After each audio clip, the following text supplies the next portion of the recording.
Ignition sequence starts. 6, 5, 4, 3, 2, 1, 0. Liftoff. We have a liftoff.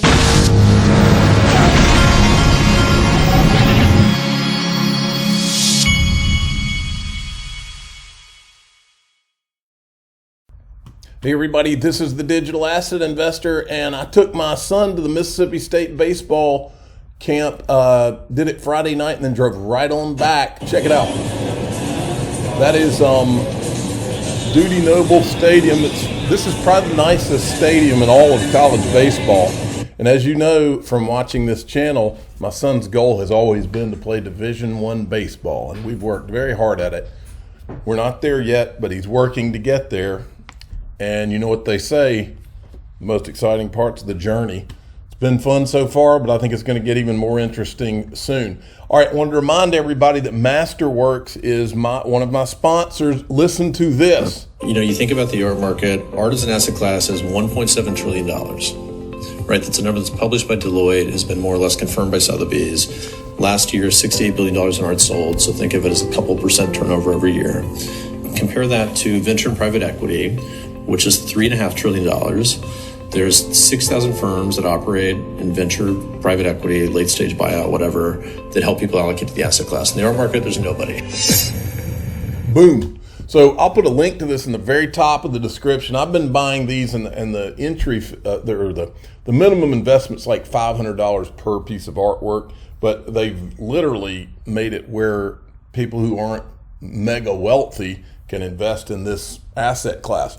Check it out. Coin Paprika, last 7 days, best performing XDC, Ethereum, and Cardano last 30 days. Let's look at that one.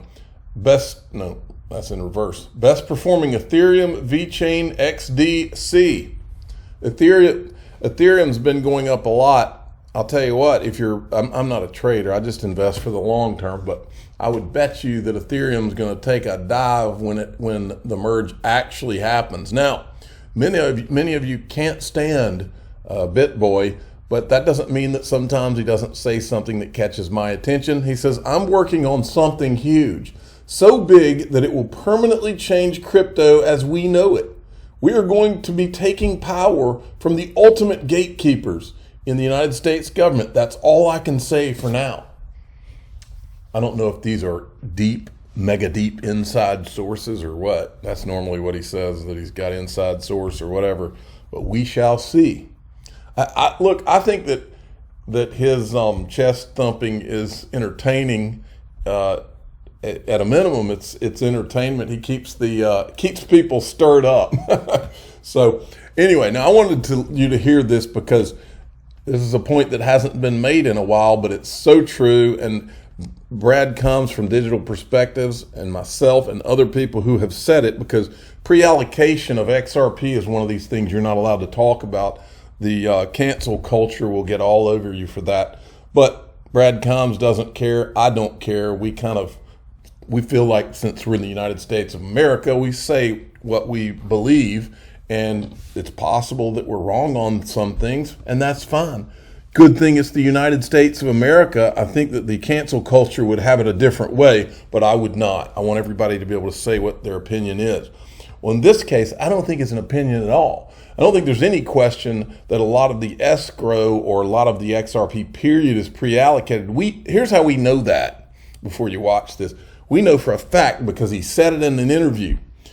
Greg Kidd said that he had an option on 1 billion XRP. Well, if that's not 1 billion XRP that has been pre-allocated out of the 100 billion, I don't know what is. It's an option on it.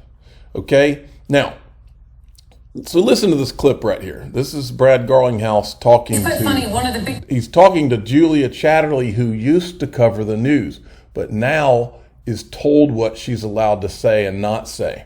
That I was asked when I was talking to people about XRP, they said, what price do you sell XRP to the financial institutions that you're dealing with here? Do you give them a discount, and is there a lockup? Can you answer those questions? Because this kept coming up. Yeah, sure. So, I mean, let's use MoneyGram as the example. When MoneyGram is moving money from US dollar to Mexican peso, they're buying at market. They're not, there's no special sweetheart deal there.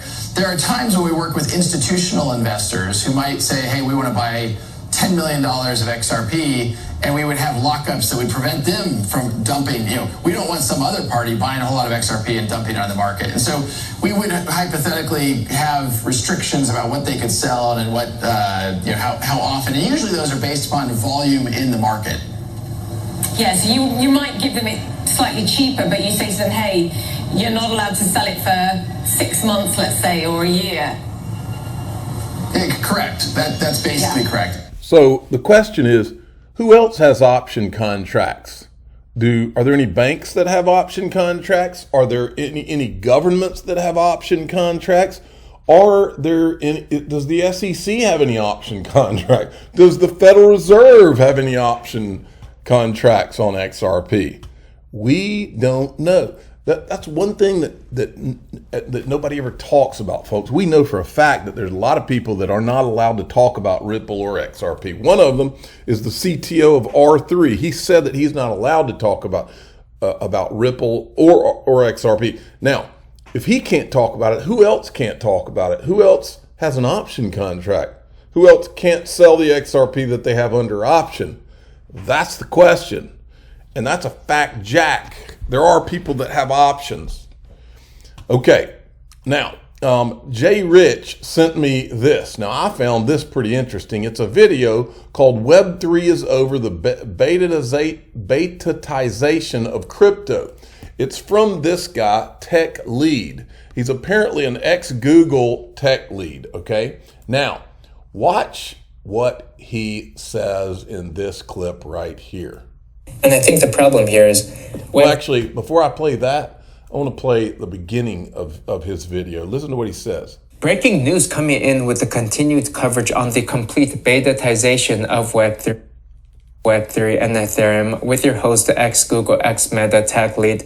I was taking a look through the GitHub repositories and I found this weird entity known as TRM Labs. If you don't know about them, better get familiar with them soon because they basically run all of Ethereum. They run the show. It's kind of like if you were married, what TRM Labs would be like your wife's boyfriend. But going through the GitHub repository, you can see TRM Labs code in all of the popular DeFi apps. See, it's an Aave, Balancer Labs, Oasis Dex, it's in Uniswap, FTX, MakerDAO, DYDX Exchange, and so their trash code, the centralization, has just spread through all of the DeFi apps. We can take a look at what this does actually. If you come into, for example, the Aave code, essentially they make a JavaScript API call to an address screening URL in which it returns whether the address is valid or not. If it's not valid, the entire UI interface is blocked. Quick pause, this video... Okay, so basically, what he's getting at is that all this is controlled and tracked, okay, centralized. And then he says this. And I think the problem here is Web3 became the very thing it sought to destroy. You got a lot of these large companies like USDC, Uniswap, Aave, DYDX, Balancer, FTX. They concentrated and centralized a lot of the liquidity in this space, and now they're running around calling the shots. See, this is the reason we've been talking about those disguised whales from the ICO, is because that is where, that is everything. And these people want to move on to the merge and go off into the proof of stake, and they don't want it to ever be seen. That's what we're talking about, folks, because this was I'm telling you, they shouted decentralized from the rooftops. I've said it 1,000 times.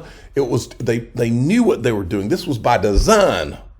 Okay, and now they're trying to go off to the merge and say nothing to see here, nothing to see here. Meanwhile, you heard him mention Aave several times. Remember Aave? Aave is the hold on, I'll get to that in 1 second. Well, no, let me show it now, right here. Aave, remember when Coinbase Lend was being attacked it was going to be attacked by the SEC? And then Rosalind Layton wrote that article in Forbes where she said, why do they go after Ripple and not Ethereum? Why are they going after Coinbase Lend, but they're leaving Aave alone because it used to be ETH Lend? In other words, it's an ETH-based lending platform. Well, that's what he's talking about in this thing. Now, watch this. And he's talking about how there's going to have to be a war. Well, that's what we've been covering for the last freaking year. The war started a long time ago. All these people in an organized fashion that have come after Ripple and XRP, that was the war. And they've been trying to lie and make it look like Bitcoin and Ethereum are somehow superior. But all that is one side of the war. Those people are on one side, and all the rest of crypto, including Ripple and XRP, are on the other side. It's them against us, and we've been trying to call it out. But I think what's really going to be necessary, if you're going for a truly decentralized future, is there's going to have to be like a revolutionary war that needs to be fought. It's kind of like when people first discovered America. It was this brand new land, and then every country came in and said that they tried to own it, right? You had the British trying to own the space, and it was really the Americans who had to fight this revolutionary war to truly declare their own independence away from Britain, because otherwise everybody's going to want to come in and try to lay claim on this new land. But I think what's really going to be necessary. So it is war. Now, speaking of TRM investors that he said is actually Ethereum, you'll never guess who Cowboy Crypto found out owns them. Blockchain Capital, PayPal Ventures, Y Combinator, JP Morgan, Square Visa. All right. SEC is looking into Coinbase's token listing process, staking programs, and yield generating products, according to the crypto exchange. But Coinbase believes these investigations will not negatively impact its financial condition. Then we've got this. Look at Hester Pierce. This is from Stefan Huber. Once again, Joseph Lubin and Hester Pierce to get together at a panel. This is the BIS put this out. There's Joseph Lubin, who hasn't been seen in a while. And I said, hey, Hester, maybe you can ask Joseph Lubin for those multiple email addresses people used to disguise their Ethereum purchases with his help in the Ethereum ICO/security issuance that you did not do anything about. Now, this goes in the All the World's a Stage file. This is a video that was put out of David Schwartz being interviewed. And he says, RizXRP says, look who's sitting beside him. You can't take any one of those 100,000 assets and have lots of liquidity to every single other one of those 100,000 assets. There's just too many of them. So our strategy is to position XRP as sort of the intermediary asset, the liquidity source. As far as what other people are doing, the XRP ledger has very low fees, very high throughput, and very high speeds. And it also... There he is, Jeremy Allaire. Now, when you see Jeremy Allaire, go ahead and imagine the Goldman Sachs symbol, because Jeremy Allaire is Goldman Sachs. His company Circle is one of the first investors in Circle, is Goldman Sachs. Okay, Jeremy Allaire is USDC, which runs on Stellar. Okay, and Jeremy Allaire is Goldman Sachs. Okay, there's Brad Garlinghouse sitting beside Jeremy Allaire at the World Economic Forum annual meeting 2022. Jeremy Allaire was also one of the technology, I can't remember what it was called, the technology group under Christine Lagarde at the World Economic Forum when she was there with Chris Larson, who was on that too. Then we've got this. Speaking of Goldman Sachs, they know XRP is a currency. This is from a Goldman Sachs Global Investment Research right here, XRP currency. All right. Then we've got a couple more things. This is Brooks Entwistle. I don't remember if this is an old video or a new one, but I had not seen this particular guy interviewing him. He says 25 corridors running ODL. Been at this for 10 years now. It's hard to believe. It's celebrated our 10th year anniversary in October. Wow! And so one of the OGs in the crypto space.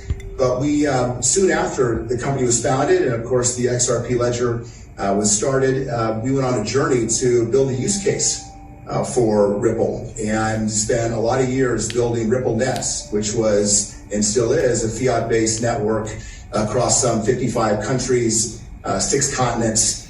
But importantly, the vision was always, what could we do with that network once built, and put digital assets, cryptocurrency on the network? And that has happened extremely quickly over the last year as our on-demand liquidity product has really lit up those rails. And now there are 25 different countries where ODL is available. A huge percentage of our volume now is in ODL. And so while we still have fiats in certain parts of the network, and it's important, especially with some crypto cold markets, we're very quickly adopting on that front. It has happened extremely quickly over the last year. ODL has lit up rails. There are 25 countries and a huge percentage of volume running through XRP. As more volume runs through the XRP ledger, the more zaps get built on top of the XRP ledger, and this attracts new projects and developers. It is a network that is expanding. And that's Darren Moore, by the way. Go follow him on YouTube. Darren Moore Jr. is, I think, what his channel is called. Very good at what he does. By the way, the dirty little secret here, folks, I think there's a lot more than 25 corridors open. Just my theory. Okay, now here, I love showing you clips from Jim Rickards, and there's a reason that I'll show you for that. John Deaton says a potential global liquidity problem is one reason why Ripple is focusing on its liquidity hub, which is not limited to XRP, although XRP would be a part of the solution. Listen to this. Items like this and inflation zero and the markets pop up. Are you still predicting an 80% Dow drop from the highs earlier this year? That's certainly possible if a couple more things would have to fall into place. I never rule that out. Yeah. That's not, it's a contingent forecast or a conditional forecast. A couple more things have to fall in place. Yeah. The recession's here, rate hikes are here, monetary tightening in the form of reducing base money is here. Although those are important things, but there are other even bigger factors out there. One of them, and we can talk about it more if you like, we might be looking at something worse than a really bad recession. We might be looking at a global liquidity crisis. And for that, oh, that sounds like something that Chris Larson has said that XRP could help with. Sounds like something Brianna Madigan, who I saw at Consensus, and she looked like she had seen a ghost. She said that it would help in a systemic situation. Systemic risk situation. Now, this is the reason I usually don't say these 3-letter words on this channel, and I won't today either. But this is the reason that when Jim Rickards talks, I tend to listen. I'm the digital asset investor. I'm not an investment advisor. This is for entertainment purposes only. Please subscribe, hit the like button, and tell your friends and family that this is the reason I listen to Jim Rickards when he